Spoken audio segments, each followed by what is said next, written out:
Hello আপন মানুষজন, আজকে আমি অবস্থান করছি কক্সবাজারের 6 নম্বর ঘাটে বা ফিশারি ঘাটে, যেটিকে অনেকে জেটি ঘাট বলেও জানেন। উদ্দেশ্য আমাদের বাংলাদেশের একমাত্র পাহাড়ি দ্বীপ মহেশখালী। এই ঘাটে আসলে আপনারা দেখতে পারবেন মানুষের উপচে পড়া ভিড়, এবং সাথে আরও একটি জিনিস পাবেন, সেটি হলো এখানকার সৌন্দর্য। মানে কি বলবো, এই ভিড়ের মধ্যেও কী যে এক প্রশান্তি কাজ করতেছে। পাশে সাম্পান নৌকাগুলোর সৌন্দর্য আপনার মন কেড়ে নিবে। আমরা রওনা হলাম মহেশখালী দ্বীপের উদ্দেশ্যে। আচ্ছা, আপনাদের বলে নিই কীভাবে এখানে আসবেন। কক্সবাজারের ডলফিন মোড় থেকে সরাসরি অটো নিয়ে চলে আসবেন জেটিঘাটে। এখান থেকে আপনি যেতে পারবেন ট্রলার বা স্পিড বোটে। ট্রলারের সময় লাগে 30 থেকে 40 মিনিট, ভাড়া 30 থেকে 50 টাকা।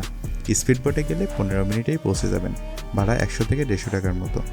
সাগরের বুকে এই পথটুকু দিয়ে যখন যাবেন, মনে হবে জীবনের একটি শ্রেষ্ঠ মুহূর্ত উপভোগ করছেন। এখন বলি মহেশখালী দ্বীপের নাম মহেশখালী হলো কীভাবে।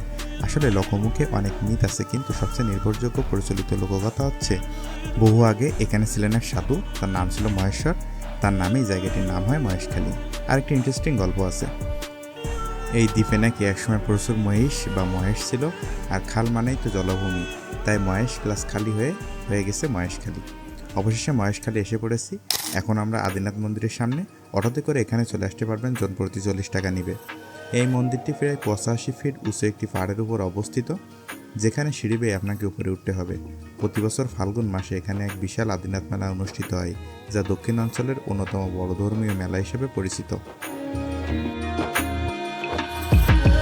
মহেশখালী দ্বীপের দর্শনীয় স্থানগুলোর কথা বলতে গেলে এখানে আছে আদিনাথ মন্দির, লবণ চাষের মাঠ, সুটকিপল্লী, সমুদ্র ও ম্যানগ্রোভ বন, সোনাদিয়া দ্বীপ যেটিকে বলা হয় কচ্ছপের অভয়ারণ্য।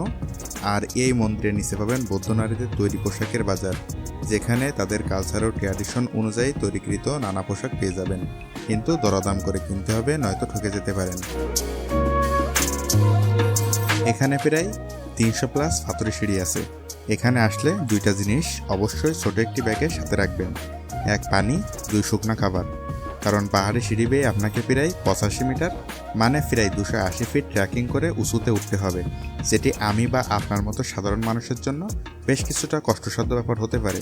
সো কেয়ারফুল থাকবেন।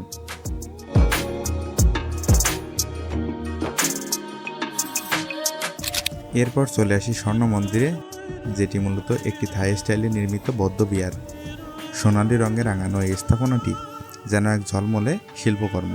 ভিতরে প্রবেশ করলে আপনি পাবেন এক বিশাল বৌদ্ধ মূর্তি, আর মনে হবে যেন আপনি এক অন্যধর্মী জগতের অংশ। এখানে পাবেন খাঁটি মধু, শুটকি মাছ আর বড়সড় মিষ্টি নারকেল। এখানকার ট্র্যাডিশন আপনাকে মুগ্ধ করবে।